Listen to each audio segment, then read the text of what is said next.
centro de Francia encontramos junto al río Aller el pueblo de Apremont-sur-Aller. Es poco conocido y está clasificado entre los más bellos de Francia.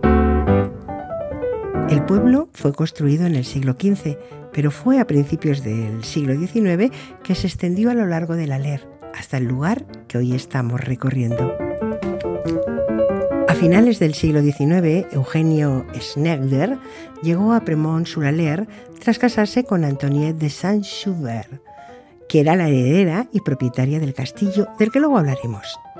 Enseguida quedó enamorado del lugar. Se empeñó en unificar el conjunto del pueblo para que fuera una prolongación del propio castillo. 10 años pasó comprando cada casa que se ponía a la venta.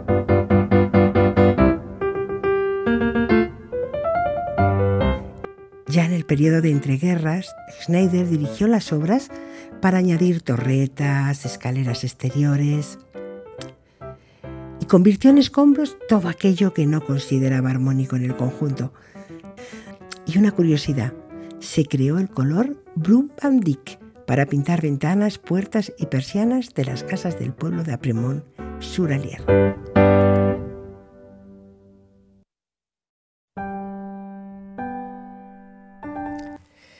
Y ahora sí, estamos dentro del Parque Floral de Apremont. Sin duda alguna, la joya de este pueblo. En la década de los años 70, Gillet, su creador, quería, en la medida de lo posible, que los visitantes no distinguieran si estaban en los jardines o en el propio pueblo. Es por ello que integra parte de las casas en el propio jardín, concretamente aquellas que un día fueron la plaza de Apremont. Caminando sobre un césped convertido en una alfombra súper mullida, escuchando a los pajaritos y con un aroma a flores, no sé, todo era muy bucólico. Llegamos hasta el pabellón turco, que data de 1994. Su aspecto evoca las orillas del Bósforo en Turquía y muchos elementos retoman los códigos del Imperio Otomano. Los diseños de hierro forjado que representan claveles, la luna creciente que se encuentra en la punta del pabellón o los suelos de azulejos que se fabricaron en Tetuán, en Marruecos. La verdad es que estos jardines embriagan, ¿eh? Uno entra y no sabe cuándo va a salir.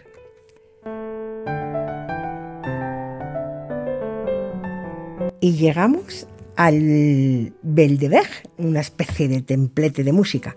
Se construyó en el 1997 y está inspirado en el Palacio de Pavlovsk, en Rusia.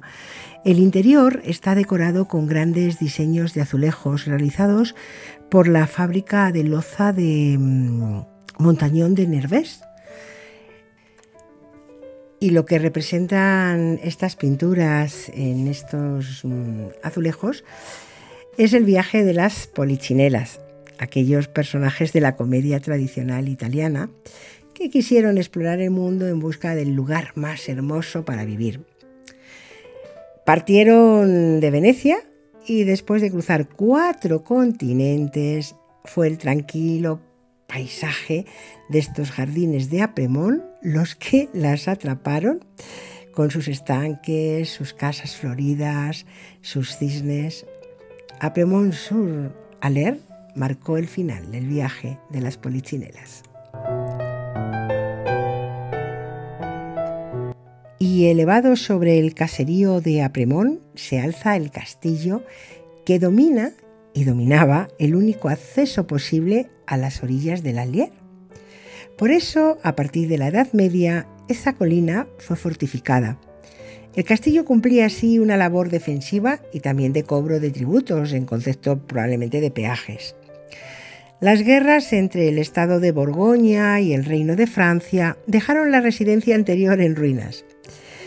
Es a finales del siglo XV cuando el castillo pasó a manos de Philibert de Boutilliac, entonces alguacil de Nevers, que después llegaría a ser tesorero de Francia. Fue él el que reconstruyó prácticamente Apremont.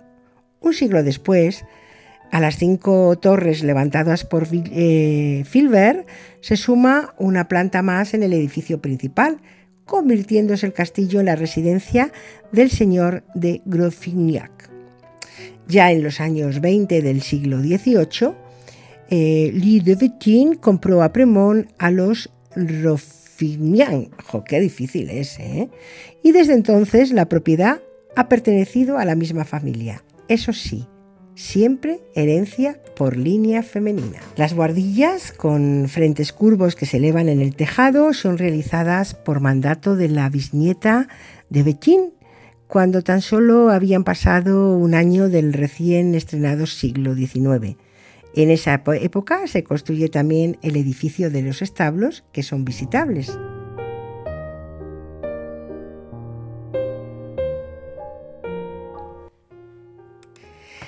Y aquí en el edificio de los establos podéis ver una colección de calesas y nada, si os apetece el pueblo, tenéis un lugar destinado para que estacionen las autocaravanas con un suelo de césped. Si no venís con vuestra casa a cuestas, pues estas casas se alquilan durante todo el año.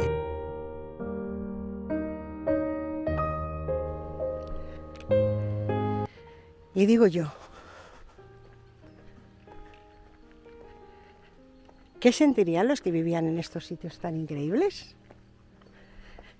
Sabedores de que fuera de su mundo existía la pobreza, o no se daban cuenta.